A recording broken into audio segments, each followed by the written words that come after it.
So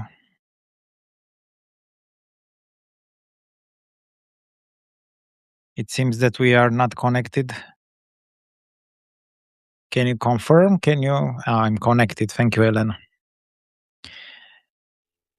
Good. What a weekend.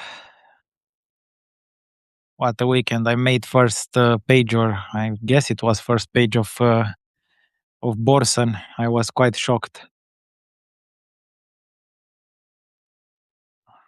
So I think that I have the obligation to uh, explain a little bit how we feel Romanians about this situation, as I'm pretty sure that most of my hi Marcelo, most of my Romanian or Eastern European followers will agree with the isomorphism of this situation and our former communist times. So to recap, for those that have not made the news on in the weekend, or I have not read the news in the weekend, so there was an article released by Borsen with a certain let's say kind of an investigative objective to try to add a little bit misery to an extra layer of misery to already complicated situation of Shape Robotics. So the article was about um, a lawsuit between Shape Robotics Romania and the Ministry of Education regarding a grant that was refused for Shape Robotics Romania in 24, end of 24, and which Shape Robotics Romania has appealed against that decision and won um, uh, uh, with a definitive solution, a lawsuit against the Ministry of Education with a potential claim raising to up to 24 million euros. So, just for everybody's understanding, in end of 24, the Ministry of Economic Funds, MIPE, it's called in Romania, has made an analysis on our complaint against the Ministry of Education, who refused the grant to Shape Robotics, and the upper ministry, who was the Ministry of European Funds, has agreed with our position. And of course, based on that, we have also made a lawsuit that in January this year, during the tenure of Thijs as bankruptcy curator, we received the confirmation that we have won the lawsuit against the Ministry of Education. That lawsuit was not appealed, so it became a definitive solution. And right now, Shape being in Romania, Shape Robotics Romania being in reconstruction, one of the restructuring, it's called in Romania, one of the biggest assets in restructuring will be to see how this claim will be transformed into cash. So not too much to add on that, outside the fact that it's good news, or it's something that we have been already transparent about. What seems to bother Borsen and its experts, actually one expert, which we will discuss about the horror show of that expert, is the fact that we have, let's say, committed some sort of an error,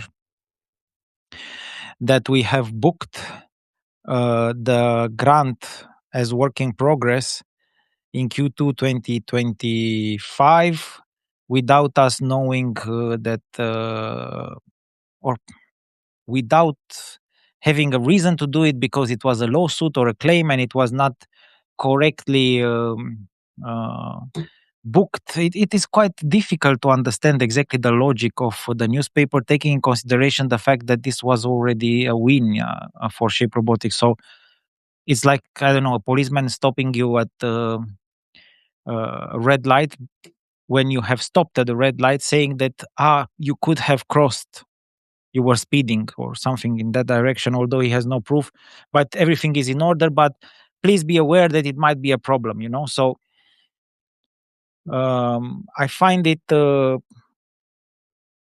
very weird afterwards. What happened is the communication between, and you can see that on my LinkedIn also, between us and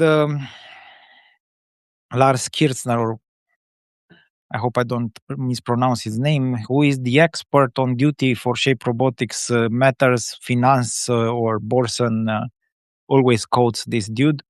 Um, and the crazy part is that the guy doesn't say anything. It's like he's trying to use some sort of miraculous wording like fresh, or he's hinting that this is something unlawful, and then some people immediately jump at my throat. Fraud, he should be sent to jail, prosecuted, blah blah blah. I will get to that point. So first of all, let's establish some grounds to the whole issue. So this guy, I tried to ask Lars, first of all, to understand what kind of expert he is, because we cannot find any public CV of this dude. He just appears somewhere. He seems to be a guy that is a retired expert. He's, I don't know how old is he, or if that is a question here, but his last job in auditing was somewhere in the 80s. So he seems to be, he also quotes in his LinkedIn that he's almost retired or 75% retired, hinting that he's 75 years old, something like that. I don't know. He's a very peculiar person that appears in this investigation. We do not know whether he works for this newspaper, whether he invoices these newspapers. I tried to ask him, do you invoice these guys? What is your relation? He says he has no relation, but he offers classes for free for journalists. So we don't understand whether he is biased or not. Anyway, we have informed him that because of his relentless, let's say, prosecution of Shape Robotics matter, we have invited him to court, to Romania, as a witness, to also explain for the judge in Romania how this, let's say, experts function in newspapers like Finance or JP Hust, who is, by the way, same group as Borsan. How do they give this expertise? How they create these scenarios where basically we are thrown into the the ground for absolutely nothing. It's like a story that makes no sense. So first of all, I think that it's very important to discuss something, that because we got to a point where he said that he will not talk to me because I called him a communist. Actually, I didn't. I just said that this is communistic behavior to hide behind um, so-called expertorship. So this kind of titles that nobody can see or understand or whatever, because let me get this very, very straight and very direct. So what I've asked is, first of all, who is he? How can he be an expert without us laymen looking at his profile transparently and understand has a CV or an expertise, or where can we find his PhD? Where can we find his work? And everything is behind some sort of Karnov Group. And I wrote here. So he sent me some links to Karnov Group publications behind paywalls that cost thousands of crowns. A digitized version of a PhD thesis that I have downloaded, and it seems more like a study done in '97. And he said that SCV is available to informed parties. What the hell is this? He's an expert on a newspaper that theoretically is also some sort of a teacher or a lector about ethics and etiquette. And then he said that his CV is available for informed parties. Okay. So I remember that During communist times, there was something with hidden called materiale de uz intern, for internal use only. So it's exactly the same thing. You look at this group of people, this everybody is knowing the other party, like they have this kind, they do not build themselves, but they work together. We had something called nomenclatura. So these nomenclatura were exactly party members that worked together. You had no commercial relationship between them, but they were thinking like one. So it's exactly the same scenario here. You see that he appears everywhere when it's Shape Robotics and hints at something. Then basically, when you try to ask whether he has some sort of relevance, of course, this was a matter more related to Shape Robotics Romania. So he's not an expert in Shape Robotics Romanian affairs. Okay. So I asked, what is his background? And exactly like isomorphic. Okay. I'm not naming Denmark as a communist country. No, not at all. By far. No. It's a very democratic country, but some things work here exactly like it was before, which is very dangerous. So it looks the same pattern. You just need to go to some sort of magazine and pay something to see, like Borson is being behind the paywall. Everything is mysterious. Then you have this wooden tongue. He was like trying to ask me, you need to dig in whatever library to see what I've worked. I'm just asking things simple. How can you be an expert if we don't know what kind of expert you are? It's not working like that in 2026. It's exactly the model of this authoritarian. I don't know if people remember, but another thing was this gerontocracy kind of authoritarian. I'm translating it from Romanian. Gerontocracy, which is basically that you have all these expert groups before, that were like this kind of untouchable human beings, very old, very wise, that knew about everything. And when they said something which was not very clear, you have to take it as a law. That it's exactly the same scenario. So Lars Kirchner, the expert, has said, no, it doesn't mean anything if he said. We need to understand what he is and who he is, okay? And then, like I said, he's trying to showcase some sort of a language. I pretty much advise you to read that discussion. It is absolutely fantastic. It's exactly like in the communist age, where you are put to the wall without any proof, without by these experts that exist because you are against the system. So very dangerous kind of uh, behavior. And for me, I don't really care about what he says, and neither should you, the followers, because there is a question here which I addressed also on LinkedIn: is is the press when we are talking about the unlawful bankruptcy? So for 59 days, Shape Robotics, a publicly listed company with multiple countries of operation, with many problems indeed, but not dramatic or critical problem, under a process of revising its policy and trying to become better and more transparent and much better administered from this perspective, especially due to the pump and dump that it's another question mark for why the press and the media don't really care about that. But we're not going that situation right now. We've spoken about that before. What I'm asking is, how is it possible for such a company to become bankrupt and declared unlawful, and that to be declared unlawful in 59 days, and nobody's asking who failed here? Where is the error? So the journalists don't ask a question, how is this possible? They discuss about some weird register. So basically a lawsuit that was won, but we declare it won earlier than we knew that it was won. Stupid. Okay? Absolutely stupid. But coming back to the question is, where is the media here? Where are the questions asked correctly? Okay?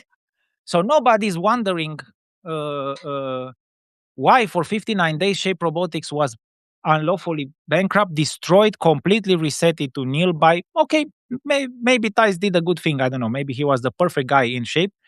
I'm not talking about him right now, but it was not his decision to put the company in bankruptcy.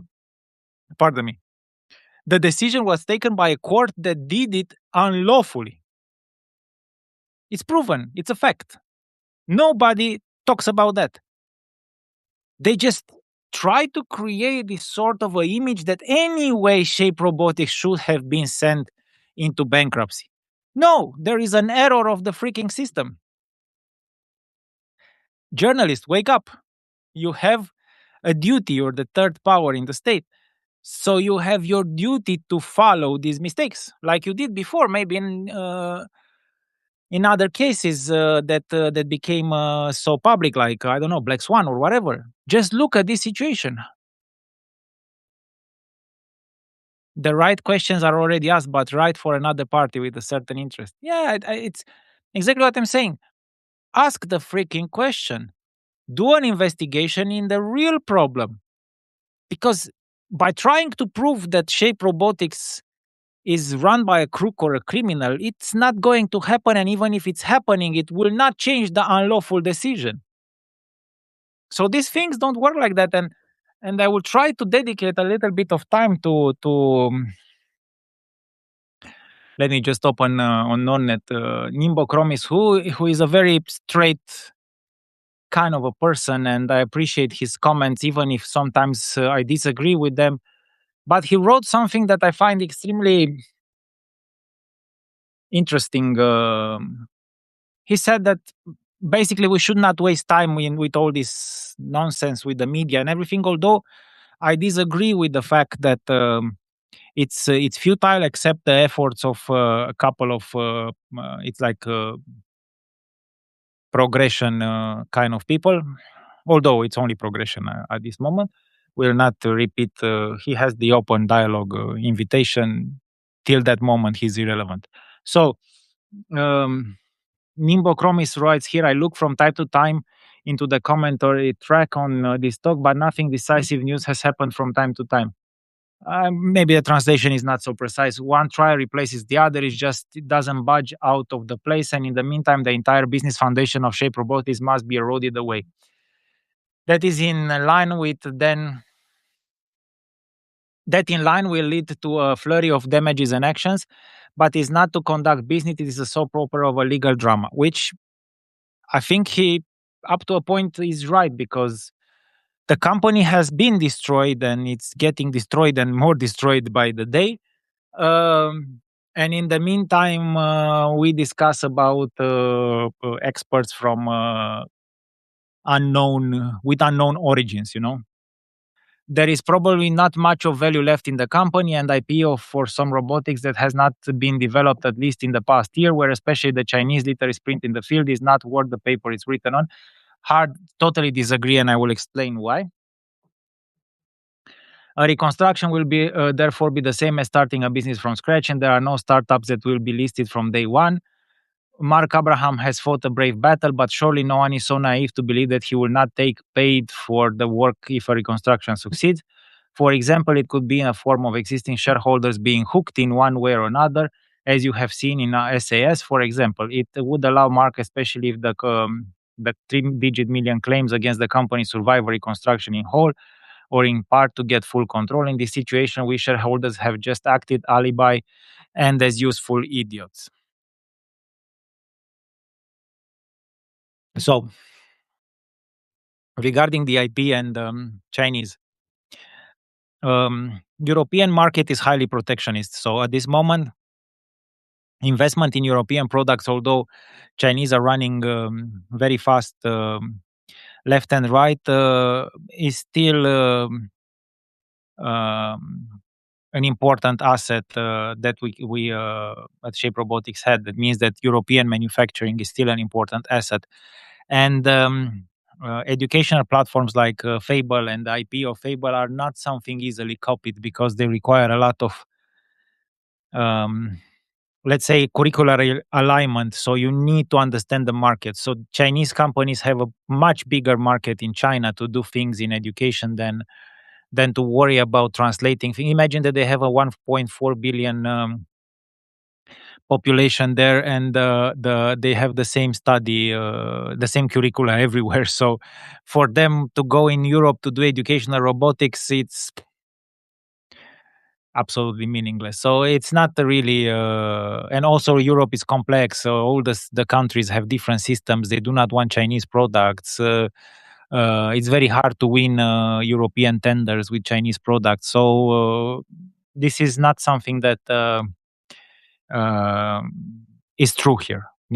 Nimbochromis. So the IP is very valuable. Uh, so reconstruction will not start from scratch. I have explained a reconstruction plan around phase education, so please go there and read it.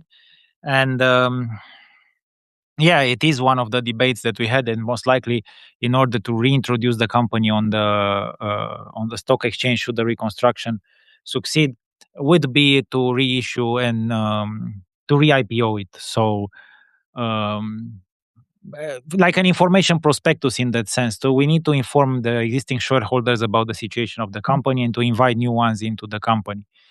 But this is not an SAS restructuring. I have presented very clearly. This is a restructuring where we want to get the debt to zero by converting the claims to litigation rights. So there is a litigation campaign, a litigation battle. Of course, this litigation will bring value to the company back and will help reset it. And my mandate, as promised, is to try to preserve as much as possible the integrity of the existing shareholders and to provide a good platform for new shareholders to come in. That means that I have said it many times publicly. My goal is to try to bring back the value of the shares with litigation, with everything that is related to this process, at the value of the pre-pump and dump campaigns. So I'm not fighting for dilution. I'm not doing this for free, of course. It would be crazy to believe that. But I want to do it together with the shareholders and to get their uh, transparent, okay, and they will decide in the end what will be the best for themselves also. Like, this is the reason why I'm public and so transparent and trying to do these things here. I'm not hiding behind any alibi.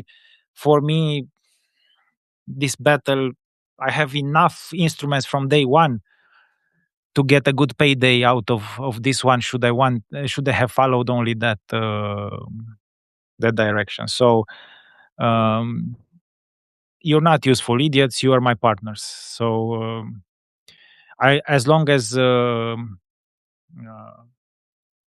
there is a battle, I will fight it, and I will fight it together with you, and we'll try to do what is best for us. And there's not going to be, what I can promise you, there's not going to be any sort of um, behind closed doors nomenclatura decisions, this kind of thing. So I hate these things.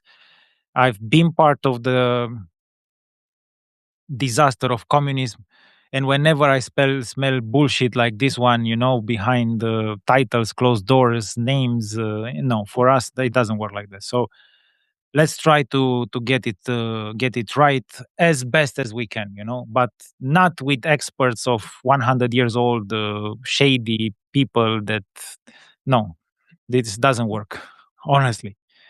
So I don't know if I'm convincing enough, but this is the kind of battle that I'm taking against this kind of an establishment that forgets to ask or tries to numb the real questions. The real question is, how is it possible for a publicly listed company to go bankrupt unlawfully in 2026 Denmark? This is the question. Shoot, ask me.